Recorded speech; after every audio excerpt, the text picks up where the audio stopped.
Good morning, everybody out there. This is the Mad Dog coming to you bright and early, May 14th, 2019. A dreary, rainy day.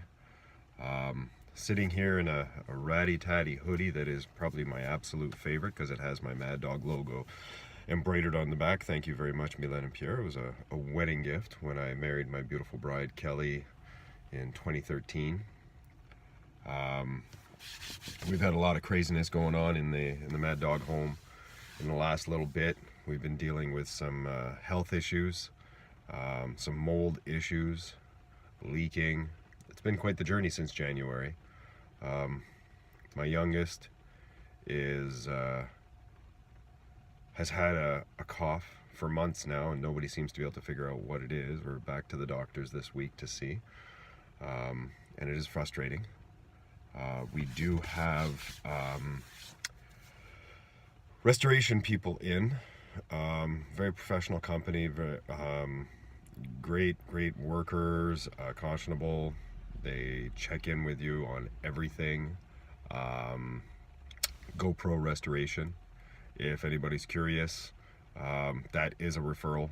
They're an awesome group of people, and they show up with everything necessary, move everything necessary. They're incredible people. So our basement is currently sealed off and vacuum pressurized. So all the air is being blown out side window. It's actually pretty cool. Not too noisy. Doesn't affect the kids upstairs while they're sleeping. But that is part of the mold remediation. Directly related to the leak that occurred after the roof was improperly done. Poor workmanship. People just not doing what they should do, and nowadays we're in a world of legal jargon and contracts, and nobody takes responsibility for when they screw up, which is incredibly frustrating because it's always the people at the bottom who suffer when something like that happens. When you expect somebody to take the initiative to be responsible for not doing what would seem to be an industry standard, and then claim that it is a contractual issue and that the user needs to include these things in the contract in order for the contractor to know what to do. I remember a time when it was the other way around. The contractor knew what to do and let you know that these things had to be in the contract. Apparently not so much anymore. Everybody's trying to save their own asses. Pretty pathetic if you ask me. So we've all been dealing with some mold toxicity on some level. All of us have been sick. My wife and I have had nosebleeds on and off. But during this process, we've done our best to stay strong. I know some people are going to be, oh, get out. Well, that's easy to say if you have the affordability to be able to get out, but we don't. And we do love where we live. It's just been some issues that we've had. And at the end of the day, it's not a question of change, and I know I've spoken a lot about change and fear of change, and it's not so much about being afraid to change or afraid to find something. Sometimes you just don't have the means by which to do it, and that's just where we are. So work is what work is. At Movati, doing everything I can to assist people in making that move towards change, because as I've spoken before, I'm no longer so arrogant as to believe that I change people. That is an incredibly arrogant statement, and any trainer who will tell me that, I will openly and rapidly let them know that that's complete and utter bullshit. People change when they are prepared to change. People change when they are offered safe tools to greet change and make change. Otherwise, they will not. As humans, we will stay comfortable within our tiny bubble. We will stay comfortable within our little zones. And that's a risk factor. That's something that we need to be aware of, especially in an industry where we tout change as a good thing, and we try and teach people that to make change is good. Change is scary. It's not so much the the fear of failure, it's more often the fear of success that prevents people from getting somewhere, because it is comfortable to sit and be complacent. It is comfortable to sit in inaction. It is the paralysis by analysis, I guess you could say. It's easy to sit and describe and analyze the world that we're in and where we are, but that oftentimes in turn does not allow us to take action, because the actions seem too great. And when those actions seem great, we freeze. We become paralyzed. And really, at the end of it, it is fear. How can fear propel us to good things? Through action. Through taking that stage of contemplation and analysis, and understanding that that should be a finite period of time, and that it should not be something that we dwell upon for too long. And then moving into that pre-active state where we can make the next logical choice to move, where we can take that logical step forward and move from pre-action into action. And what are the things that are needed in pre-action in order to arrive at that point of taking action? Decisions, right? Choices. And I've spoken about choices before. So many people prefer to say, oh, it was because of this, or blame this person, or blame this event, or blame this. And at the end of the day, we all have choices. Choices that we can make. And we can either make those choices to move forward, or we can allow those choices to claw us backwards and hold us back.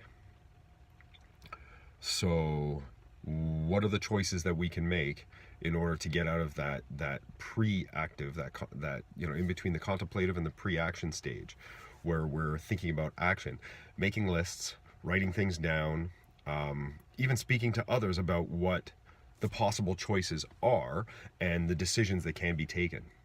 Once you begin to discuss those with people, they become more real, they become more tangible.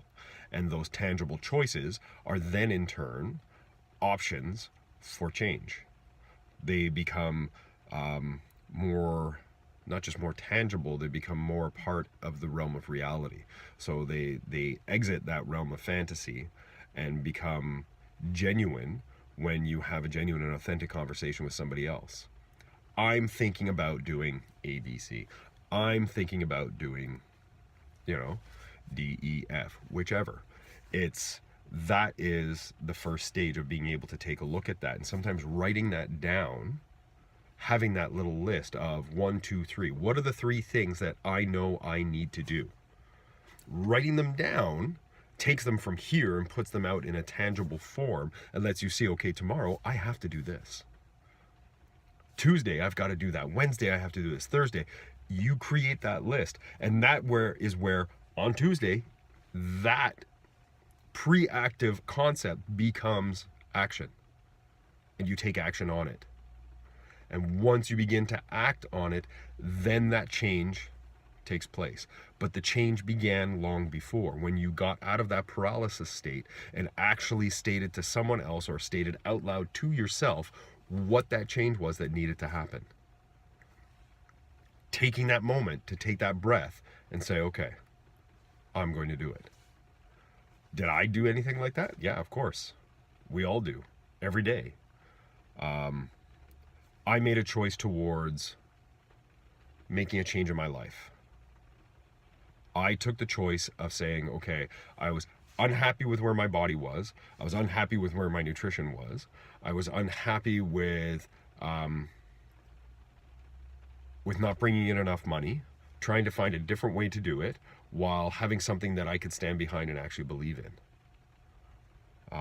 I had somebody, and this is often the case, somebody else offers the tools for you to make that change. And it's up to you either to take them or not. I had somebody offer it to me, so I summed up the courage and I went and met with them, and now I'm picking up the tools and I'm taking those tools and moving forward. And those tools, how I manipulate those tools, will dictate my success. It's like taking a hammer and whacking at a nail with the wooden handle. versus the metal end because you don't want to scratch it because it's too pretty? Or do you flip it around the right way after somebody's shown you how to hit the nail, and then you drive that fucker home, right? That's the difference between your inactive and your active state. And so when you begin to take those actions, things begin to take shape, and you begin to actually build with that hammer and those nails and a few pieces of wood something that resembles a structure. And then once you have that structure, you can begin to fill that structure with stabilizing support. That's the process of moving forward. And so that's what I'm trying to do. I've taken on Isagenix, and I'm taking that route. I take Isagenix products myself. I'm very pleased with them. The results have been extremely positive. I am not underfeeding myself. I am not starving myself. I have gained muscle, lost body fat, which for me has been the biggest challenge throughout my life of being able to do that. And the last time I lost a huge amount of weight, part of it was by starving. I really reduced my calories to a level where I was starving myself. And did I lose strength? Yeah, I lost a lot of strength, and it took me a while to build that back. So I've managed to not just maintain, but increase my muscle mass while being at a calorie deficit.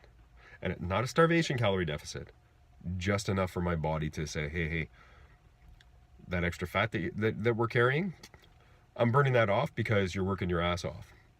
40 minutes of cardio on the Stairmaster last Thursday. I know, Mad Dog doing cardio, crazy shit. And I'm going to be getting out as soon as this dries up out here. I'm going to be getting outside with the toys again because I need to get them out of the garage. It's a mess in there. But back to my talk about change and going into an active state of change is I took that process. I took that process to examine this product, to see how it feels, to see what it's like. And for any naysayers who say, oh, it's all artificial, actually look at the ingredients list. If you want to know what the ingredients are, come see me, I'll tell you. Kelly took a look at them and was just like, this is the kind of stuff that you're supposed to have in your body. This is what I've been telling you for a while. She was impressed by it. And she's picky. If any of you know Kelly at all, you know she's picky about stuff.